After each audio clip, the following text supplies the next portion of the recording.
need you to stay with me until the very end of this video. Because what I'm about to tell you, what I actually did, is something I've never said out loud to anyone. Not my mom, not my best friend, not even my pastor. Only you, right now. I always thought I was a calm, rational woman. The kind of person who thinks before she acts. I was wrong. And I have to live with that every single day. It started at my aunt's birthday party. One of those big family gatherings. 40 people, jollof rice, children everywhere, uncles arguing about football. Completely normal. My husband Daniel was by the grill, laughing the way he always laughs. That deep, easy laugh. We had been married 6 years. 6 years, and I trusted that man with my whole soul. Then, my cousin Adaze walked in. She lives far away. We barely see her, maybe once a year at most. She had her little boy with her. His name is Kosi. He's 4 years old. And that is when everything changed. Kosi came running past me across the compound. And I froze. My cup of Fanta fell out of my hand. I didn't even notice. Because that child, that 4-year-old boy, had my husband's exact forehead, Daniel's jaw, Daniel's gap-toothed smile. Even the way he ran, with his left arm slightly swinging outward, that was Daniel's walk. I stood there for what felt like 10 minutes. My mother touched my shoulder and asked if I was okay. I smiled and said yes. But inside, I was calculating, running through dates, asking myself questions that no wife should ever have to ask herself. When did Daniel travel to Abuja last? How long have Adaze and I been out of contact? When exactly was Kosi born? That night, I waited for the children to fall asleep. I sat across from Daniel at the kitchen table. No shouting, no tears. Just me. Very still, very quiet, asking him what I needed to ask him.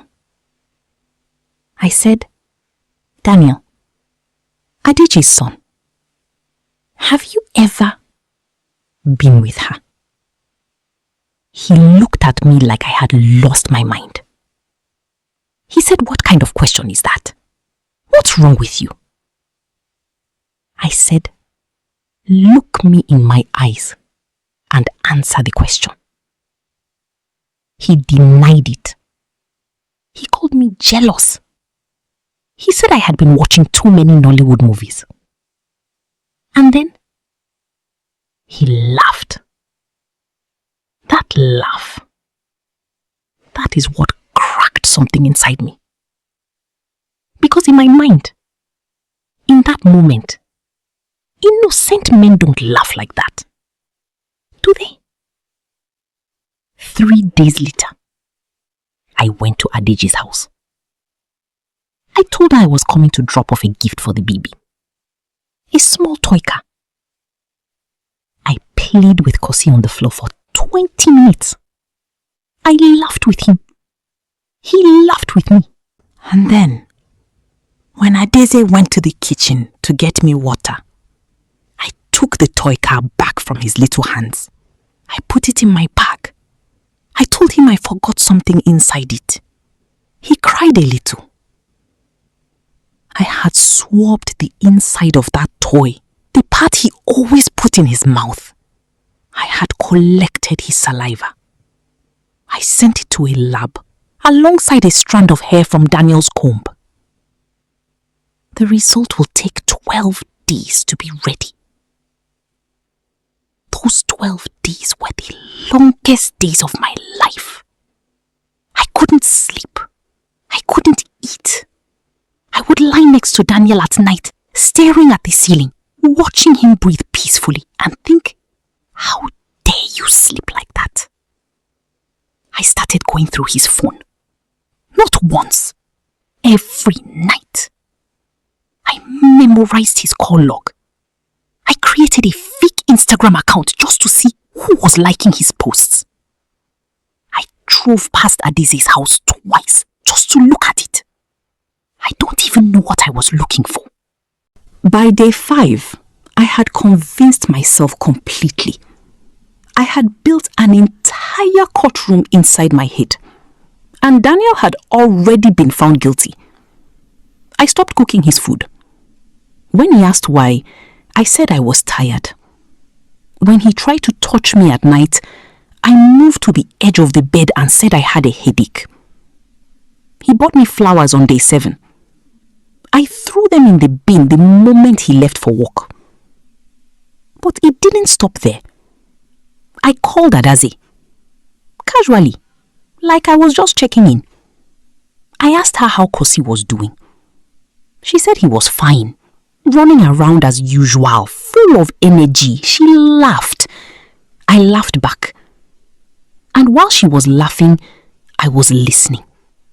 Listening for guilt in her voice, for hesitation, for any crack that would confirm what I already believed. I had nothing. But I told myself she was just a good liar. Then I did something I am truly ashamed of. I went to my mother-in-law.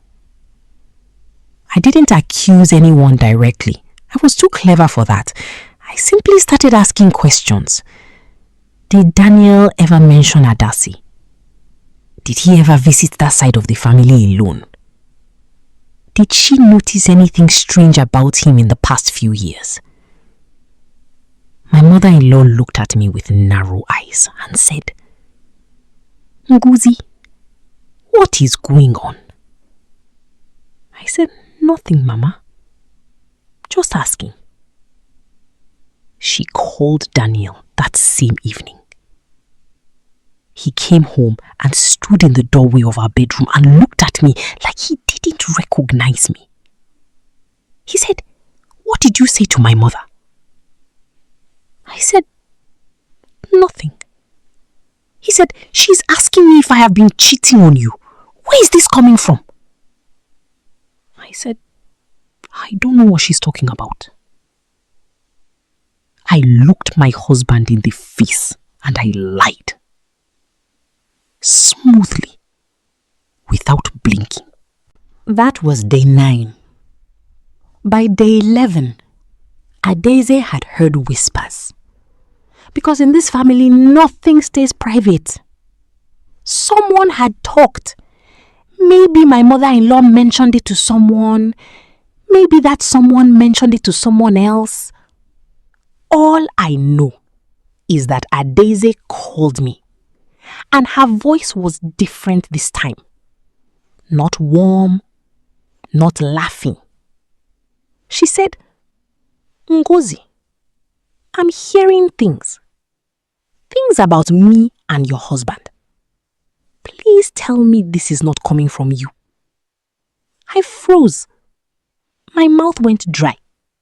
And I said, God forgive me. I said, Adese, I don't know where these things are coming from. People are wicked. She went quiet for a long time. Then she said, okay. And she hung up. That was day 11. On day 12, the result came. No biological match. Kosi and Daniel share 0 DNA. Daniel was not that child's father. Not even close. I sat on the bathroom floor and read it 3 times.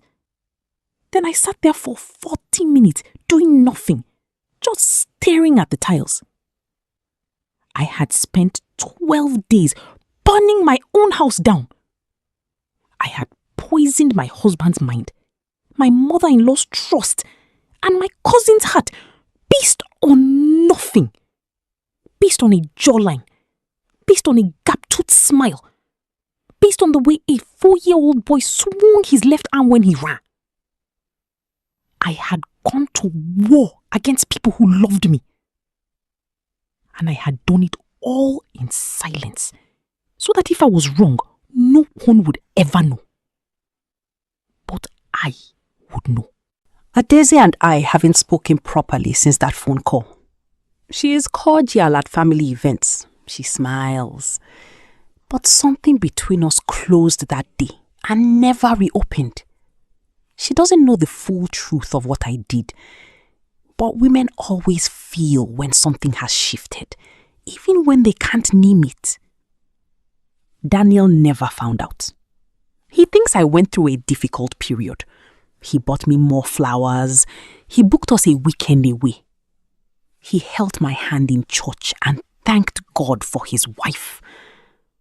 And I sat there, in that church pew, with his hand in mine. And I felt like the most dishonest person in the room. I wasn't looking for the truth. I was looking for permission to explode. And when I couldn't find it, I created the explosion anyway, and then quietly swept up the ashes before anyone could see the damage. Some women destroy their homes with one big moment. A fight, a confrontation, a revelation. I almost destroyed mine in 12 days of silence, with whispers, with suspicion, with a toy car and a saliva swab and a fake Instagram account. The result didn't save my marriage. My marriage was already on fire by the time it arrived. I was the one holding the match. I just didn't want to see it. If this story made you feel something, if you've ever let fear make you do something you're not proud of, drop a comment below. I read every single one. And if you know someone who needs to hear this today, please share it with them. Don't forget to like, subscribe, and turn on your notifications. I'll see you in the next one.